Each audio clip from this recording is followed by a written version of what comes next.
तो आज का जो टॉपिक होगा वो होगा इसके न्याय के बारे में, यानी दिल्ली संघ में न्याय प्रशासन कैसा था और सैन्य संगठन कैसा था, यानी कि सेना कौन कौन सी थी और सेना का क्या क्या रोल होता था, सबसे बड़ा कौन होता था, उसके बाद कौन होता था, उसके बाद कौन होता था। तो ये दिल्ली संघ में सैन्य प्रशासन के बारे में और हम न्याय प्रशासन के बारे में हम बात करने वाले हैं और व्यापार के बारे में बात करने वाले हैं। पहले हम सैन्य संगठन के बारे में बात करने वाले हैं, सेना क्या होती थी। तो जो सेना का उन्होंने आर्किटेक्चर लिया है वो दो चीजों से लिया है, एक आपका तुर्की से लिया है और एक मंगोल। ठीक है, जो उनकी टेक्निक होती थी दो मिश्रण होती थी, तुर्की और मंगोल का मिश्रण हुआ करता था। जो भी मैं आपको बताने वाला हूँ ये दोनों की टेक्निक है, यानी कि ये इन्होंने यहाँ से सीखी है, बोलने का मतलब ये है। तो जो सैन्य विभाग जो था उसे कहा जाता था दीवान अर्ज, जो कि मैंने आपको बताया था कि ये बलबन ने इसकी शुरुआत की थी। बलबन ने इसकी शुरुआत की थी और बाद में ये सैन्य विभाग यानी बलबन की शुरुआत है। इसके बाद अलाउद्दीन खिलजी आता है, मतलब खिलजी वंश आता है, उसने स्थायी संगठन सेना का गठन कर दिया। उन्होंने एक क्या बोलते हैं वेतन तो देना शुरू कर ही दिया था, पर उन्होंने स्थायी सेना का गठन भी शुरू किया, बहुत सारी ऐसी चलाई। इसके समय मतलब या इससे पहले या दिल्ली संघ में तीन प्रकार की सेना होती थी, घुड़सवार सेना, गज सेना मतलब हाथी सेना और पैदल सेना, यानी कि तीन प्रकार की सेना हुआ करती थी राजाओं के समय या सुल्तान के समय। ठीक है, उसके बाद जो सेना किस टाइप से बटी हुई थी, यानी किसके ऊपर सबसे बड़ा कौन होता था, ये मैंने आपको नीचे से ऊपर की ओर लिखाया है। ठीक है, यानी सरखेल जो होता था वो होता था 10 घुड़सवार उसके अधीन होता, उसका हेड था ये, यानी मुखिया था, उसका क्या नाम था, सरखेल। ये वैसे ही 10 सरखेल का एक सिपा सालार होता था, ये 10 सिपा सालार का एक अमीर होता था। ठीक है, एक अमीर होता था और 10 अमीर का एक मलिक होता था, यानी 10 मलिक का एक खान होता था और वैसे ही 10 खान का एक सुल्तान होता था। ठीक है, यानी आपको इसके बारे में पता होना चाहिए हेड है। ठीक है, इसके अंडर ये वाली चीजें होती थी, मतलब जैसे आप बटालियन बोलते हैं कि इसका हेड ये है तो इसके अंदर इतनी सेना होती है वगैरह जो भी चीजें। ठीक है, तो वो आपको इस चीज के बारे में पता होना चाहिए। तो कई बार इसको आगे पीछे कर देते हैं, तो आप उसको क्रोनोलॉजिकल या ऊपर से नीचे को लगाओ या यहाँ से ऊपर को लगाओ, दोनों चीजें आपको पता होनी चाहिए। ठीक है, अगला है बलबन ने किले का निर्माण किया, यानी किले बनाए, दुर्ग बोलते हैं आप जिसको। किले बनाने की शुरुआत की तो किसने की, वो की है आपका बलबन ने। तो अब बलबन के बारे में आपको बताना चाहिए।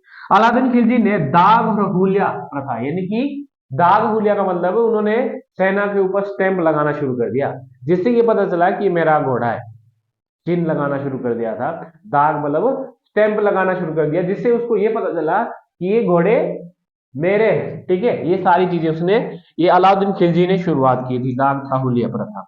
दिल्ली सुल्तान ने, जो ये दिल्ली का सुल्तान था, उसने दिल्ली सुल्तान जितने भी राजा रहे उन्होंने तोपों का प्रयोग नहीं किया है। यहाँ मैंने प्रयोग लिखा है, वैसे आपने लिखा है यहाँ पे नहीं किया है, यानी ये तोप खाना नहीं जानते थे वो।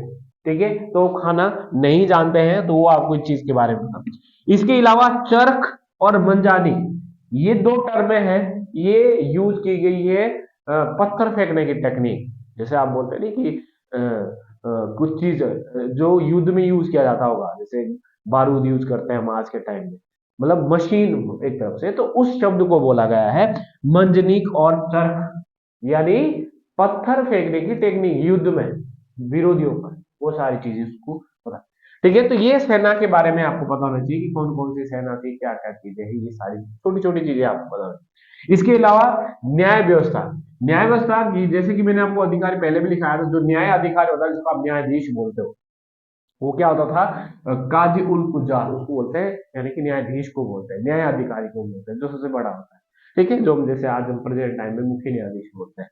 ठीक है, अभी क्योंकि दिल्ली सब में एक इस्लाम था, मतलब इसलिए आपको पता भी होना चाहिए कि इस्लाम में क्या क्या चीजें होती क्या क्या है। तो वैसे आपने कुरान सुना होगा, कुरान बोलते हैं मुस्लिम कानून की, उसके अकॉर्डिंग आपको चलना होता है, संविधान है ना हमारा, वैसा ही इनका भी एक ये चीज होती है। हदीस होता है जो पैगंबर ने कुछ कार्य किए हैं या उसके कथन है, उसको बोलते हैं हदीस। वो किस में है, इसमें है, वर्णन किया गया हदीस में। इजमा होता है मुजत हित के कानून, मतलब मुजत होता है विधि वैधता। ठीक है, विधि वैधता यानी विधि के बारे में बताता है जो। कानून निर्माण करने वाला, ठीक है, जो उसने कुछ नियम दिए हैं वो सारी चीजें है, मतलब जो धर्म के रिलेटेड होता है, ठीक है। क्यास होता है जो तर्क के द्वारा कानून की व्याख्या की गई है, जो लॉजिक के आधार पर व्याख्या की गई है, वो किस में आती है, कयास में, ठीक है। तो ये कई बार मिलान के लिए पूछा जाता है, फिर इनको आगे पीछे किया जाता है, फिर आपने मिलान करना होता है, ठीक है, वो सारी चीजें हैं।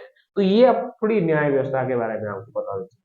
अगर व्यापार की थोड़ी बात बात करें, व्यापार अरबों के साथ होता था उस समय, दिल्ली सल्तनत का अरबों के साथ व्यापार होता, उस समय बहुत सारे बंदरगाह थे बॉर्डर पे, वो सारी चीजें इसमें की जाती थी। और मुल्तान जो कि आपको पाकिस्तान अफगानिस्तान है, ये व्यापारिक केंद्र होता, वहां से काफी कपड़ा, सूती कपड़ा, ऊनी कपड़ा, बहुत सारे कपड़े यूज किए, तांबा, चांदी, ये सारे सारी चीजें कहाँ आती थी, इंडिया में आती थी। तो वो सारी चीजें, जैसे नील, बयाना और लाहौर में, यूपी बयाना बिहारी वाला इलाका, यहाँ पे नील चीजों की के लिए प्रसिद्ध था, उसके व्यापार के लिए, उत्पादन के लिए माना जाता है, ठीक है। तो इसी समय आयात जो सबसे ज्यादा होता था, आयात मतलब आना, वो आयात होता था घोड़े और दासों का, ठीक है, घोड़े और दासों का आयात होता था। निर्यात यहाँ से, आपको पता होगा कि यहाँ पे सूती कपड़ा होता था, तो निर्यात सूती कपड़ा का होता था। तांबा चांदी आयात होता था, दास और ये सबसे ज्यादा इनका होता था, ठीक है। तो आज के लिए आपके लिए इतना ही, ठीक है, जो आपके एग्जाम के लिए बहुत इंपॉर्टेंट है।